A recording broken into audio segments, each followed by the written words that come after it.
Assalamualaikum warahmatullahi wabarakatuh. Alhamdulillah, nikmat pagi para sedulur-sedulur yang saya cintai. Jumpa lagi di kanal YouTube-nya Pak Dikun.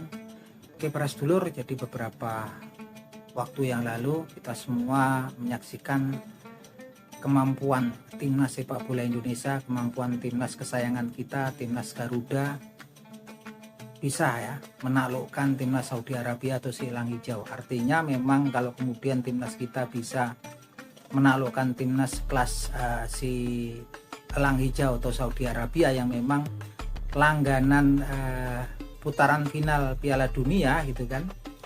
Ini kan kalau putaran final Piala Dunia Asia itu kan memang langganannya Korea Selatan, Jepang, Saudi Arabia, Australia. Nah, ini papan atasnya Asia ya teman-teman.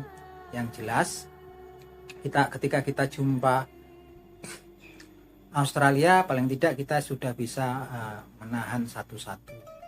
Kemudian ketika jumpa Jepang, ketika jumpa Saudi Arabia bahkan bisa menahan 1-1, bahkan kemudian bisa menang 2-0. Walaupun kalau ketemu Jepang memang karena memang perbedaannya terlalu jauh ya teman-teman. Sebenarnya kalau dibahas juga nggak ketemu kalau jumpa Jepang nih, karena saya kebetulan juga dari kecil itu dulu fan timnas sepak bola Jepang ya. Jadi ngamati per fase perkembangan persepak bolaan di Jepang. Yang jelas kalau sekarang kan memang luar biasa gitu kan, luar biasa memang permainan timnas kita yang memang ya mampunya memang sekedar kemudian bertahan, kemudian melakukan counter attack. Maka wajar kalau penonton kayak saya sendiri pribadi sebetulnya kalau nonton timnas kesayangan kita ini ya deg-degan gitu kan, gimana deg-degan gitu kan. Ketika jumpa Australia di GBK itu dikurung terus panjang waktu gitu kan. Sama walaupun kita bisa draw sama Saudi Arabia di kandangnya juga kan memang ball possessionnya kan selalu kan. Timnas kita kalahnya luar biasa ball possessionnya. Jumpa Bahrain pun ketika kita unggul tapi ball possessionnya kan mereka menguasai terus tuh kan. Mungkin yang memang agak nimbangin jumpa China.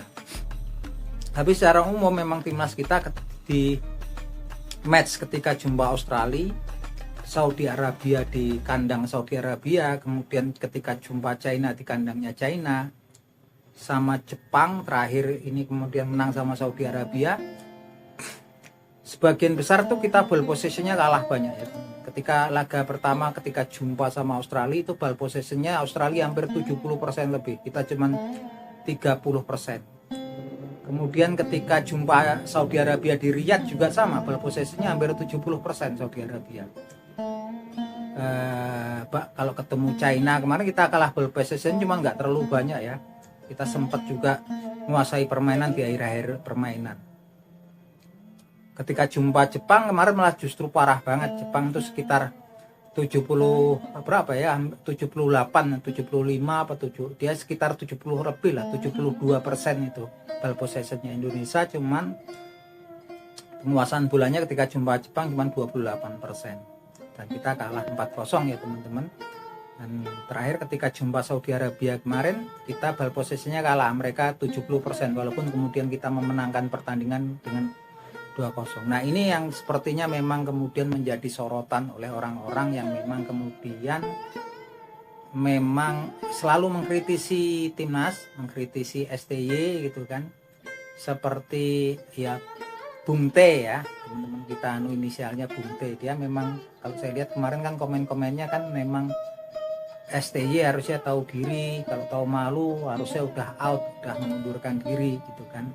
Karena memang pasca kekalahan Jepang 4-0 tambah keras ya apa pengaruhnya Bung T ini, kemudian melakukan kritik gitu kan untuk STY kemudian out dari timnas gitu kan.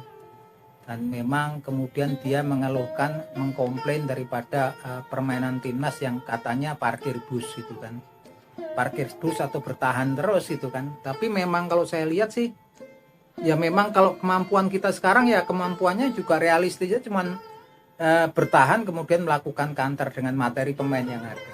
Kalaupun dia kemudian cerita Mr. Bung T ini kemudian mengatakan bahwasanya materi kita sudah mewah, ya enggak juga ya teman-teman. Kalau kemarin dia kan berbandingannya sama Jepang, materi timnas kita ini ya belum mewah sekalipun mereka pemain diaspora. Ambil contoh sekarang taruhlah seperti Nathan Joaon dia dari Swansea City, dari Premiership ya, Liga Premier Inggris. Tapi Nathan Joaon kan memang masih pemain cadangan, belum mendapatkan menit bermain kayak sepertinya malah sama tim seniornya Swansea City gitu kan.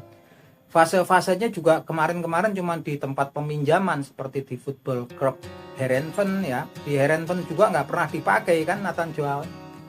Ya oke lah mereka berlatih, tapi kemudian mereka nggak pernah mendapatkan menit bermain yang cukup gitu kan. Terus kemudian cerita Justin Hubner walaupun dia Wolverhampton Wanderers di Liga Premiership Inggris, Justin Hubner nih masih pemain mudanya ya, under 21-nya Wolverhampton Wanderers gitu kan. Terus lihat Ivar Jenner oke, mainnya hebat. Kalau mau kita kan cuma mau perbandingan menurut Bung T. Ivar Jenner nih masih pemain Young Utrechtnya Utrecht muda ya, bukan Utrecht senior gitu kan. Oke, Marcelino Ferdinand saat ini di mana? Di Oxford United gitu kan. Dia belum mendapatkan menit bermain yang cukup, baru kemarin dia mulai menjadi starter gitu kan. Itu pun di Oxford United-nya bukan yang senior, Oxford United under 21. Kemudian Rafael Struijk di ADO Den Haag juga nggak pernah mendapatkan menit bermain yang cukup gitu kan. Sekarang pasca pindah ke Brisbane Roar di Liga Utama Australia, Liga Australia itu kan liga semi profesional ya, liga yang memang dianggap juga kelasnya kan bukan kelas super liganya gitu kan. Dan dia sekarang mulai menjadi starter gitu. Lihat Tom Hai di Almere City, dia di Liga Belanda bukan termasuk liga yang top papan atas Eropa gitu kan, dan dia mainnya di Almere City sekarang menghuni dasar klasmen Liga Belanda. Begitupun juga Jay Izes dia di Venezia oke, di Liga Serie A, tapi dia Venezia saat ini posisinya di Liga Serie A, di posisinya di dasar klasmen. Artinya kalau kemudian Bung T gitu membandingkan timnas kita seakan-akan kita kemudian wajib keluar menyerang ketika berjumpa dengan Jepang kemarin, sebenarnya nggak realistis, nggak head to head gitu kan. Pemain Jepang ini pemain yang memang terbentuk dari ketika udah puluhan tahun gitu kan, dari fase kelompok umur junior sampai dewasa mereka tumbuh bersama, udah nge-match lah, udah tahu apa maunya teman-temannya. Dan mereka, saya bilang mereka juga sekarang di liga-liga top Eropa. Kalau lihat sekarang kayak seperti Takumi Minamino pemain inti, dia kayak playernya AS Monaco. Kemudian Kaoru Mitoma dia pemain inti kayak playernya Brighton and Hove Albion. Wataru Endo pemain regulernya Liverpool gitu kan. Takefusa Kubo dia pemain intinya Real Sociedad gitu kan. Ini pemain inti semua, ada Ko Itakura di Bayer Leverkusen. Kemudian Ritsu Doan di FC Freiburg, semuanya pemain kunci di klubnya semua.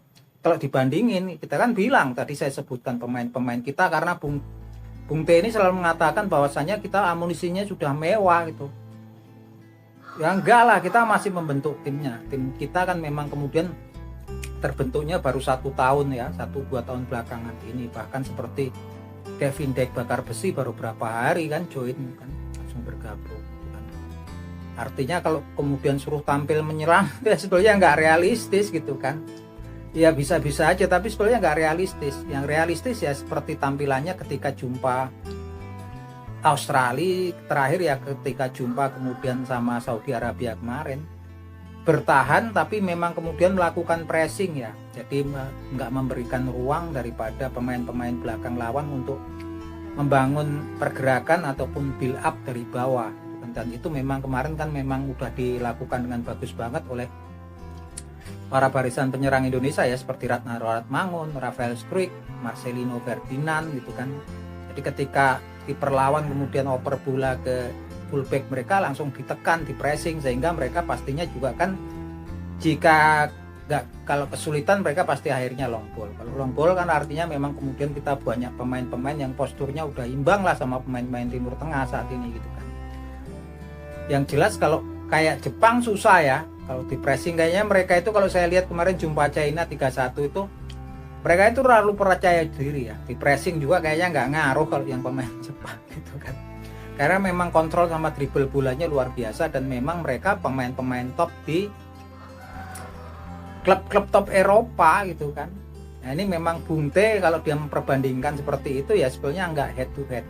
Kalau saya memang lebih setuju memang pola permainan yang dikembangkan ya memang seperti ketika jumpa Saudi Arabia kemarin, ketika jumpa Bahrain ya, artinya kita memang ya mau nggak mau ya memang fasenya memang ya kalah ball possession tuh biasa, tapi kemudian melakukan counter attack yang bagus dan kemudian melakukan pressing ketika nggak memberikan ruang daripada lawannya untuk mengembangkan permainannya dari bawah gitu kan. Dan memang sekarang tipikalnya timnas sekarang ya mainnya seperti itu ya. Kayak Jepang tuh kan memang kita susah mengembangkan bola dari build up dari bawah, sehingga kita bisanya cuma long ball ya udah babak belur gitu kan, kemungkinan kalah kan, untung-untungan kalau long ball. Nah kalau kemudian Jepang menguasai bola, dia memang passingnya bagus banget ya, hampir 90% itu akurasi passingnya pemain. Jadi saya kurang setuju, kalau kemarin kan memang deras sekali ya. Bung T ini memang kan kritikus yang luar biasa, yang memang incarannya ya STY terus kan, STY sama timnas gitu kan. Dan mungkin banyak teman-teman saudara-saudara kita fan timnas sepak bola Indonesia yang kemudian terpengaruh juga. Tapi kalau kita lihat analisanya nggak berimbang, apalagi yang jadi acuan ketika kemarin jumpa Jepang. Dia mengeluhkan kemudian si STY ini kan miskin taktik dan strategi gitu kan, yang kemudian udah disodori pemain-pemain yang memang kemudian apa ya, mewah gitu. Saya pikir tuh nggak head to head ketika perbandingan jumpa Jepang kemarin. Bahkan ketika jumpa Australia, jumpa Saudi Arabia itu kan kita memang ranking FIFA-nya aja jauh banget ya gitu kan. Walaupun memang kemudian kalau saya sih kecewa kalau sama STY ya ada, ketika kemudian seorang Elkan Bagot yang sampai saat ini juga seperti hilang gitu aja gitu kan, yang memang kemudian udah sampai pindah kewarganegaraan.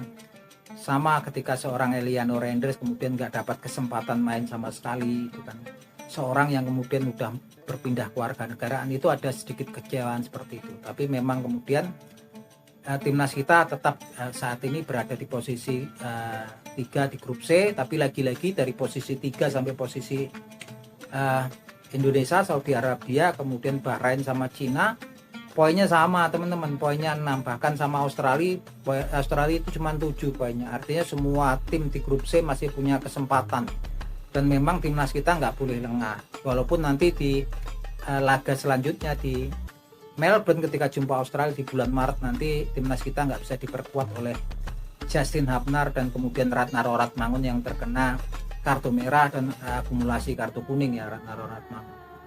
Tapi kita berharap kemudian lancar proses naturalisasi daripada Ole Ten Haromeni, dan saya berharap juga menyusul Jairo Joaquim Ritbol dan Mauro Yilstra ya teman-teman.